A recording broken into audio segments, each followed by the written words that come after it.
Cause I don't give a fuck what you say. 인터넷 게임 산업 한번 공부하고 발표해 보겠습니다. 먼저 인터넷 산업을 말씀드리면은 인터넷 산업은 이 광고 시장이 핵심입니다. 이 광고 시장을 중심으로 해서 돈을 벌고 그다음 새로운 사업을 추가하는 그런 방식으로 지금까지 그 사업을 확장시켜 왔고, 그로 인해서 DAU와 MAU라는 이런 지표가 굉장히 중요한 그런 비즈니스입니다. DAU는 Daily Active User, 일단 MAU는 Monthly Active User라고 그 얼마나 이 활동 사용 여기서 이제 그 플랫폼에서 이용을 하는지 그것을 보여주는 지수이고, 그로 인해서 한국인이 뭐 가장 많이 사용하는 앱, 그다음에 지난 1년과 주요 웹툰 앱의 MAU를 또 분석을 한 뭐 이런 것들을 나타냈고, 또 이런 것들을 인해서 또 주식이 왔다 갔다 하는 그런 특징이 있습니다. 또 설명을 드리면은 웹툰 앱의 MAU를 분석해 봤을 때 네이버 웹툰이 그래도 국내에서 거의 최고의 위치를 보여주는 것을 보실 수 있습니다. 그래서 이 프라이스적인 측면으로는 이 ARPU가 중요한데, ARPU는 가입자당 평균 수익의 추이로서 ARPU가 이제 프라이스, QPG에서 프라이스인 역할을 한다고 생각해 주시면 될 것 같습니다. C는 인건비, R&D, 마케팅비인데, 이 네이버 같은 경우에도 인건비와 마케팅비 이런 것들이 굉장히 커서 이런 것들을 좀 줄이는 게 그들의 좀 도움이 되고, 네이버도 저도 저번에 분석을 하면서 안 건데, 네이버의 연구개발비나 이런 게 25% 정도로 계속 왔다 갔다 하는 거 보고 굉장히 R&D나 뭐 인건비로 굉장히 많이 나가는구나, 뭐 이런 걸 한번 볼 수 있습니다. 그래서 종합해서 말씀드리면은 이제 플랫폼 기업들은 네트워크 효과로 인해서 광고 매출을 확대하고, 또 그로 인해 서비스 유료화 뭐 이런 것들로 인해서 계속 붙여가면서 성장을 한다고 한번 보시면 될 것 같습니다. 예를 들어서 A라는 기업의 매출이 100억이었고 영업이익이 30억, 영업 비용이 70억, 그 중에서 고정비가 한 30억, 변동비가 40억 정도 된다고 생각을 하시면은 매출이 한 30% 뛰었다고 가정을 했을 때, 그러면 영업 비용은 83억 5천만이 될 거고, 그로 인해서 고정비는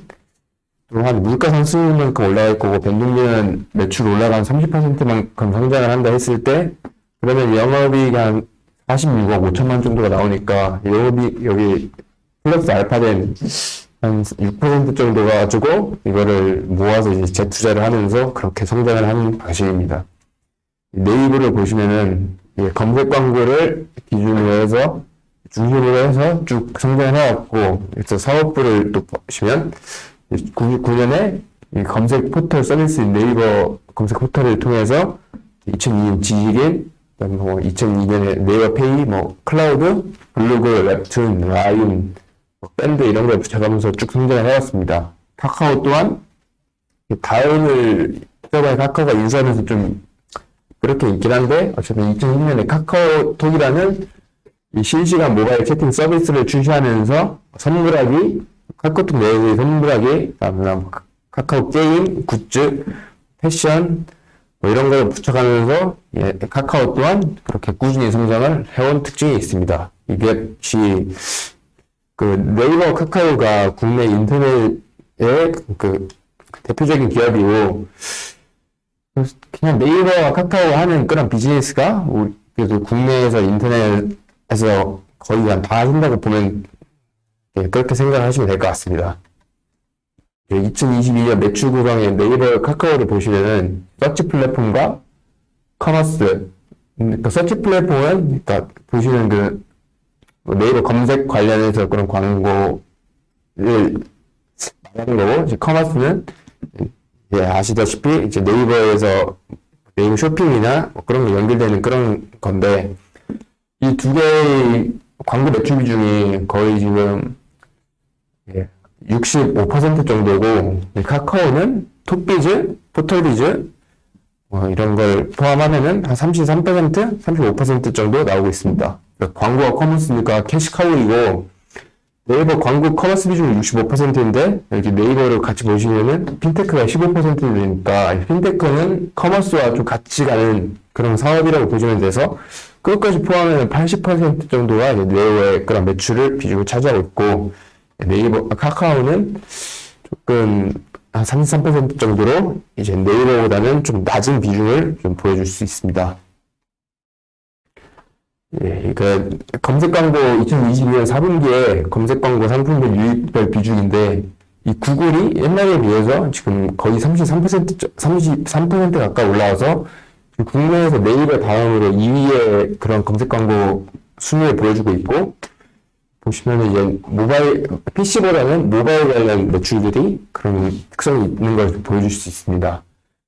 2022년 매출을 보시면 네이버의 매출액은 8조 정도였고, 영업이익은 한 13%, 1조 3천억 정도로, 영업이익이 한 15% 정도였는데, 쭉 보시면 영업이익이 좀 차이가 나는 게, 매출적 영향도 있지만, 연구개발 정도, 영업 비용의 영향도 있고, 아까 말씀드렸던 R&D, 연구개발이 그런 영향이 있다고 보시면 될 것 같습니다. 국내 온라인 광고 시장 규모인데, 이게 제1기획과 한국방송광고진흥공사에서 이 두 개가 좀 똑같이 운영했는데 뭔가 결과가 다르긴 한데, 그래도 지금까지 쭉 성장을 해왔고, YOY로 거의 한 10% 이상 성장이 났다는 걸 좀 보실 수 있습니다. 또한 그렇고, 국내 온라인 광고 시장 속에서 네이버와 카카오의 점유율이 조금 카카오의 경우에는 한 13%에서 15% 정도, 네이버의 경우에는 한 2019년에 비해서 조금 내려온 게 말씀드렸던 그 구글의 영향이 굉장히 큰 것으로 알 수 있습니다. 국내 디지털 광고 시장은 코로나19로 수혜를 누렸던 2021년에 7.5조 원으로 YOY 거의 30% 정도의 그런 고성장을 했으나 2022년에는 YOY 13% 정도로 2021년에 비해서 성장세가 둔화된 모습을 보여줬고 또 2023년은 16% 정도 한 10조 원 정도로 지금 규모가 성장률 회복 전망될 것으로 지금 보고 있습니다. 네이버는 보장형 디스플레이 광고에 있고 네이버는 보장형 디스플레이 광고에 성과형 광고 스마트 채널 전환을 진행해서 2022년 중에 마이플레이스, 지식인, Q&A, 어학, 사전, 스포츠 종목 이런 것 때문에도 스마트 채널을 적용함으로써 스마트 채널의 타겟팅이 정교해지고 광고율이 좀 높아지면 단가가 더 높은 스마트 채널로의 전환이 이루어질 것으로 지금 예상이 되고 있는 상황입니다. 국내 검색 엔진의 유입 추이는 과거에는 이런 야후 코리아, 2002년 야후 코리아가 굉장히 많은 비중을 차지했으나 2022년에는 네이버가 한 66%, 구글이 한 27%, 이 정도로 생각을 해주시면 될 것 같고, 이제 상위 10개 사업자가 이제 큰 비중을 차지하는 그런 경향도 한정가수 좀 늘어나고 있습니다. 2019년에는 76.7% 정도 차지했다면은 지금은 78.6% 정도 차지하고 있습니다. 이건 네이버와 카카오의 주요 광고 관련 매출 추이이고요. 이제 광고를 중심으로 쭉 성장을 해온 게 커머스인데, 이게 온라인 쇼핑의 거래 동향인데, 또 이게 얘네가 쭉 성장을 해서 2022년 11월과 12월에는 총 18조 3,387억, 그 다음에 12월에는 18조 7,323억으로 또 그 중에서 모바일 비중이 13조 4,177억, 12월에는 13조 8천억이니까 그 모바일 거래액의 비중이 계속해서 좀 엄청 한 70% 정도 차지하는 그런 모습을 보이고 있고 이게 그냥 전체적으로 보셨을 때도 좀 늘어나는 그런 경향이 있습니다. 국내 이커머스 시장은 현재 이게 거래액인데 쭉 이렇게 감소를 해서 이제 코로나19 엔데믹 좀 국면에 가셔야 되고 있으며 이에 이커머스 상장세 둔화가 옛날에 집에만 있었다면은 좀 리오프닝 뭐 이런 게 있어서 사회적 거리두기 조치가 완화되고 소비자 수요가 조금씩 오프라인으로 이동하고 있고 이에 따라서 국내 온라인 쇼핑 거래액 증감률이 하락세를 기록해서 어느 정도 좀 저성장 국면에 좀 있다 이렇게 보시면 될 것 같고 하지만 또 좀 이렇게 생각을 하는 게 어느 정도 이제 좀 성장할 만큼 성장한 시장이라고 저도 생각을 하고 있는 상황입니다. 여기서 막 니치 마켓이 아니면은 또 플레이어가 크게 바뀌진 않을 것이라고 저는 그렇게 생각을 하고 있습니다. 또 오프라인으로 2019년 이후에 지속적으로 좀 큰 격차를 유지하던 이 주요 유통업체의 온라인, 오프라인 매출 증감률이 좀 격차가 줄어드는 모습이 관찰되었는데, 이제 오프라인 유통업체의 매출 증감률은 이제 2021년에는 좀 회복세를 기록하고 있고, 온라인은 좀 다소 성장세가 둔화되는 그런 상황입니다. 다음, 지금 M&A로 이 이커머스 시장은 계속 재편되고 있으면서, 이 신세계와 이데이, 신세계는 지금 이데이를 인수하였고, 최근에 큐텐은 티몬의 인수에 지금 더해서 지금 WF 인수의 뉴스까지 나온 상황이라서, 이거 M&A로 재편되고 있는 상황이라고 보시면 될 것 같고, 이커머스 2020년 기준에는 3강 체제였으나 네이버, 신세계, 쿠팡 이렇게 해서 3강 체제였는데, 지금은 좀 신세계가 좀 죽고 쿠팡이 엄청 올라와서 오히려 지금 쿠팡이 1등으로 올라왔고 거래 기준으로 보시면은 이제 쿠팡 2022년 3분기 기준인데 이제 쿠팡이 32조 3,200억으로 지금 네이버보다 거의 한 2조에서 3조 많은 그런 거래액으로 보여주고 있습니다. 그래서 3강 체제에서 2강 1중 체제로 지금 온 상황입니다. 네이버 커머스는 3중 BM 구조가 가능하다는 그런 특징이 있는데, 원래는, 이 네이버는, 좀 커머스는, 일반적인 커머스의 그 결제나 거래에 더해서 이 커머스 광고 BM을 붙일 수 있다는 그런 좀 특징이 있습니다. 그래서 네이버가 오픈 마켓 중에 최저 수수료를 내세울 수 있는 것도 이 광고 BM 덕분이고, 또 네이버의 그 네이버 커머스와 쿠팡이 또 같이 한 2강 체제로 저는 결국에는 갈 수밖에 없다고 저는 그렇게 생각을 하고 있습니다. 네이버 커머스의 거래 추이의 예상이 쭉 성장할 것으로 예상이 되고 있고, 또 네이버 22년 1분기의 커머스 매출 구성을 보시면은 이제 커머스 권가 62%에 해당하는 그런 비즈니스를 모델을 좀 보여줄 수 있습니다. 네이버 스마트 스토어는 그 자체로 큰 사업인데 21년 연말 기준으로 스마트 스토어 판매 대수는 47만 개이고 연간 거액은 거의 25조 수준이었기 때문에 이 스마트 스토어 자체가 굉장히 큰 비즈니스라는 것을 보일 수 있고 스마트 스토어를 판매자를 대상으로 네이버 이 데이터에 파생된 이런 다양한 서비스가 존재합니다. 이런 거 보시면은 네이버 이 아이템 스카우트로 아이템 선정에 사용되는 것들이 있고, 그다음에 검색 광고 키워드를 적용할 수 있는 이런 것들이 네이버의 좀 비즈니스입니다. 일단 카카오는 네이버와는 다르게 좀 니치 마켓 선두주자로 지금 알려져 있는데, 카카오는 선물하기를 메인 서비스로 해서 2022년 커머스 통합 GMV가 한 10조 원을 예상하고 있고, 선물하기는 이 객단가가 높은 배송 상품 비중이 올라가면서 매출 상승이 예상이 되고 있습니다. 이커머스 산업의 세대 변화인데 1세대에는 G마켓이나 옥션, 인터파크 같은 오픈마켓의 등장으로 인해서 오프라인 커머스 온라인으로 전환하는 그런 세대였고 2세대에는 티몬, UMF, 쿠팡, 네이버나 컬링 이런 게 나오면서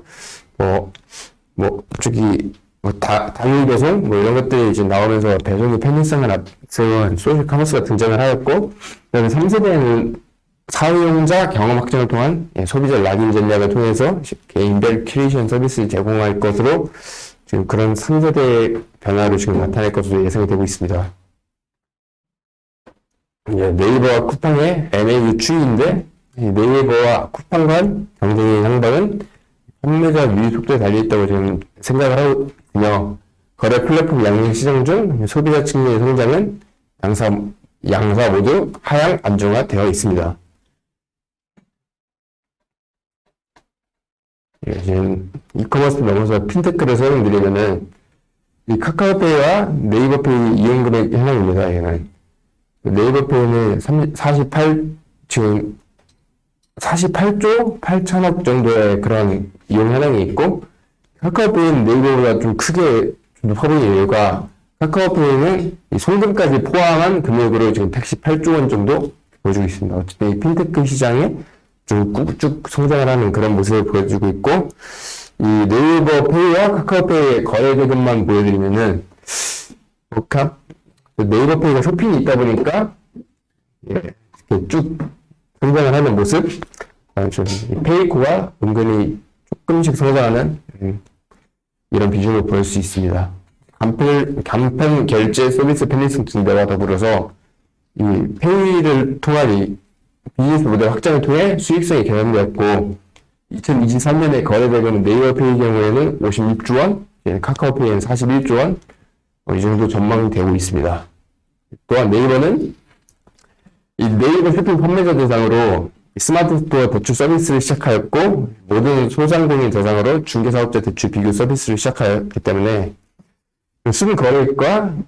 내부 신용 기준 바탕으로 금융권과 협력을 해서 계속 성장을 해가는 그런 모습을 보일 수 있습니다. 모빌리티는 카카오가 굉장히 거의 뭐 독점하다시피 하는 시장인데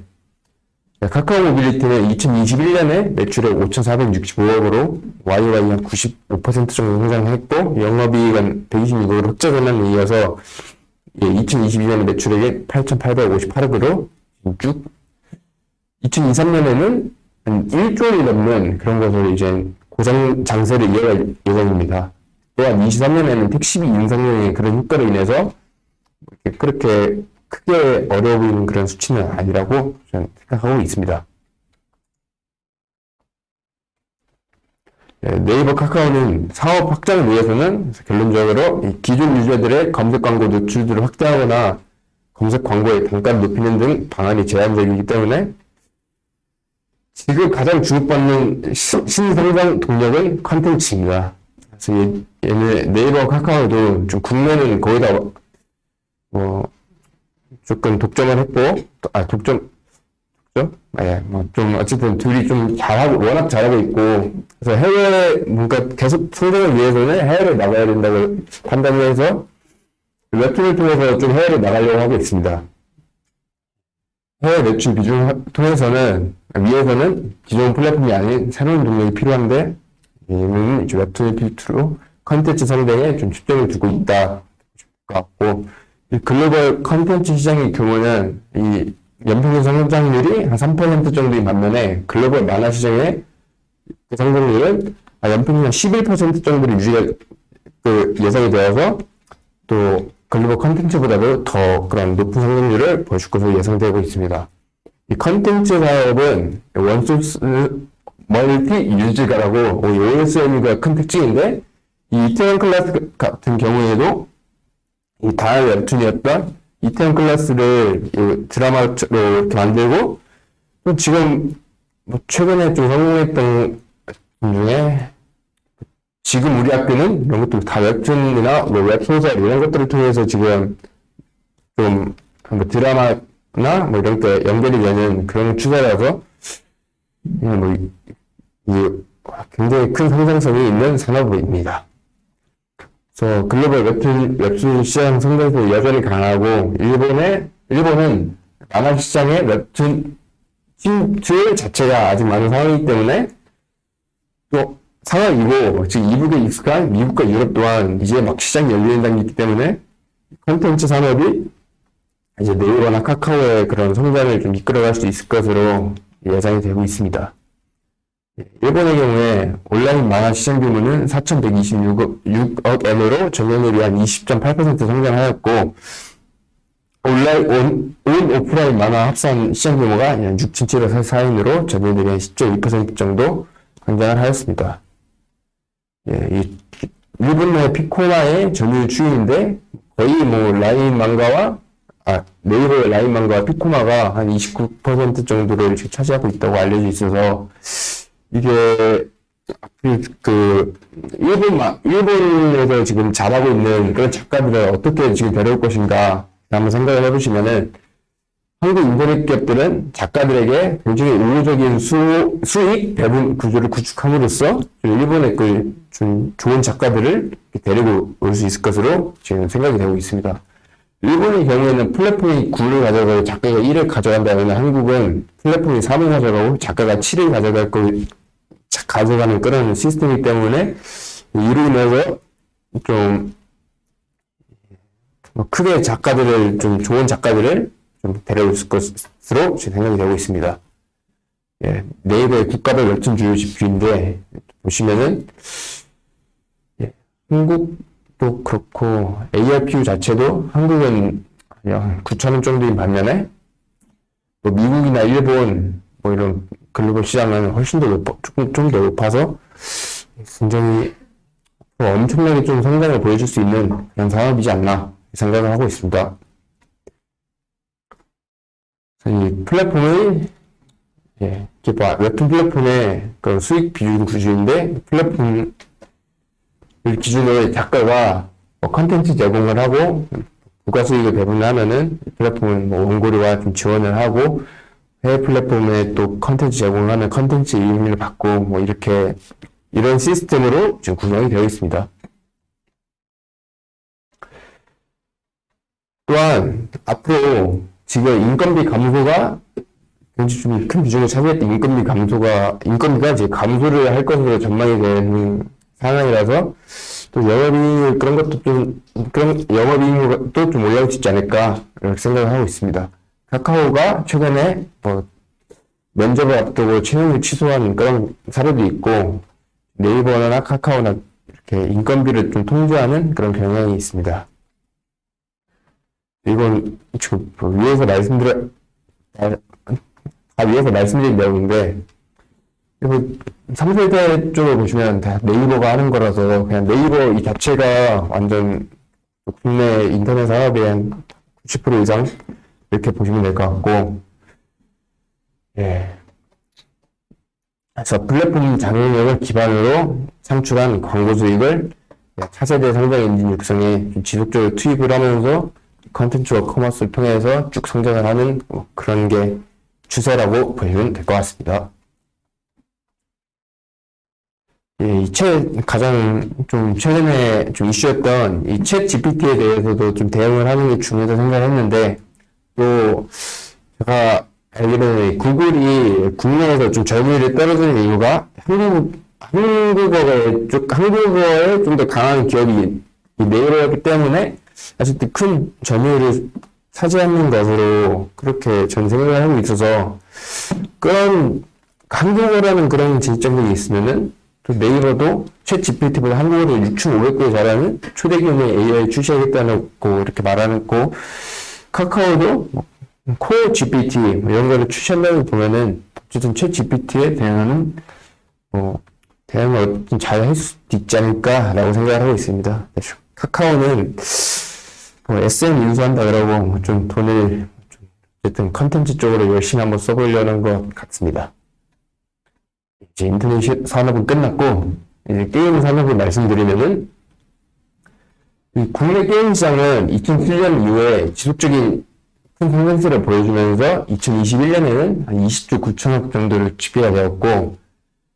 전년 대비 한 11% 높은 성장률을 보여줬습니다. 2023년의 게임 시장 규모는 24조 천억에 이를 것으로 보이면서 전년 대비 한 5.9% 정도로 성장을 할 것으로 예상이 되고 있습니다. 2010년에 모바일 게임 시장이 PC 게임을 추월한 해였습니다. 플랫폼 유형별 게임의 분류는 PC 게임과 모바일 게임, 콘솔 게임, 아케이드 게임이 나뉘는데, PC 게임은 또 온라인 게임과 PC 게임으로, PC용 PC 게임으로 나뉘고, 온라인 게임은 뭐 오버워치나 리그 오브 레전드 뭐 이런 거라고 생각하시면 될 것 같고, PC 게임은 뭐 스팀이나 뭐 오리진을 통해서 개인 라이브러리에 다운을 받아서 진행하는 뭐 디아블로, 스타크래프트 이런 게임이라고 생각하시면 될 것 같습니다. 모바일 게임은 스마트폰을 이용해서 하는 게임이고, 콘솔 게임은 여기 TV나 모니터 전용 게임기를 연결해서 하는 뭐 엑스박스나 뭐 그런 닌텐도 스위치 이런 것들을 생각해 주시면 될 것 같고, 아케이드 게임은 좀 많이 하신 철권 뭐 이런 걸 생각하시면 될 것 같습니다. 게임 산업의 주요 특성으로는 고부가 가치의 집약적 산업이라는 이런 게 그 다음에 타 산업과 연계성 높고 수출 주도형 산업, 고위험 고수익 산업, 신기술 발전에 기여하는 산업, 규제에 직접 영향을 받는 이런 산업의 특징이 있는데, 게임 산업 자체가 뭐 드라마나 뭐 영화 이런 거와는 다르게 훨씬 더 성공이 힘든 산업이고, 하이리스크 하이리턴의 그런 산업입니다. 또 저기 뭐 마이크로소프트나 뭐 이런 큰 기업들도 뭔가 게임에 집중하는 뭐 그런 지금 상황이 있습니다. 개인 산업의 밸류체인을 보시면은 개발을 하는 개발사, 그다음에 큰 게임사의 경우에는 이제 개발부터 퍼블리싱까지 하는 그런 경우도 많은데, 중소 개발사는 좀 퍼블리싱 하기에는 조금 작다 보니까 외부의 퍼블리셔를 통해서 좀 퍼블리싱을 하고 있고,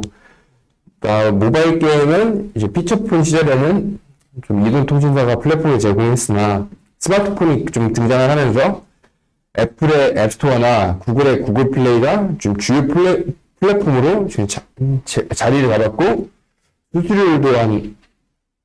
30% 가까이 되는 걸로 알려져 있습니다. 카카오와 라인과 같은 모바일 메신저가 또 새로운 게임의 유통 채널로 등장하였고, 온라인 게임은 스팀이나 오리진 같은 그런 플랫폼을 통해서 유통을 하는 그런 상황이 있습니다. 최근에 이 NC소프트의 그 신작을 이제 글로벌적으로 좀 해보기 위해서 아마존 게임즈를 이제 퍼블리셔로 계약을 한 것을 보면은, 퍼블리셔의 역할이 굉장히 좀 중요하다 이렇게 생각해 주시면 좋을 것 같습니다. 이 온라인 게임의 비즈니스 모델은 되게 간단한데 이렇게 보시면 되는데, 뭐 개인 사용자로부터 이제 게임을 제공하고 월 적립 이용료나 아이템 구매 등을 통해서 그렇게 돈을 받는 그런 게 있고, 게임을 제공하고 PC방당 월 사용료를 받고, 해외 퍼블리셔에게 이제 판권을 제공하고 서비스를 통해서 이제 그런 로열티를 좀 받는 뭐 그런 그렇게 돌아가는 비즈니스 모델이라고 봐주시면 될 것 같습니다. 모바일 게임 유통 모델도 개발사와 외부 개발사가 그래서 메인 퍼블리셔를 통해서 모바일 플랫폼인 카카오 라이브나 해외 퍼블리셔인 텐센트 네비즈를 통해서 직접 서비스를 하거나 플랫폼 서비스, 해외 퍼블리싱 서비스를 통해서 모바일 게임 유통을 한다고 생각을 해주시면 될 것 같습니다. 그래서 구글에 이제 10,000원을 결제했을 경우에 게임사는 한 7,000원을 가져간다고 보고, 이제 구글이 한 3,000원 정도. 그래서 이제 또 이 3,000원을 이제 구글이 한 50%, 통신사가 50% 갖게 되고, 이 개발사는 한 30%, 퍼블리셔는 70% 정도. 이런 구조로 지금 하고 있다 이렇게 생각하시면 좋을 것 같습니다.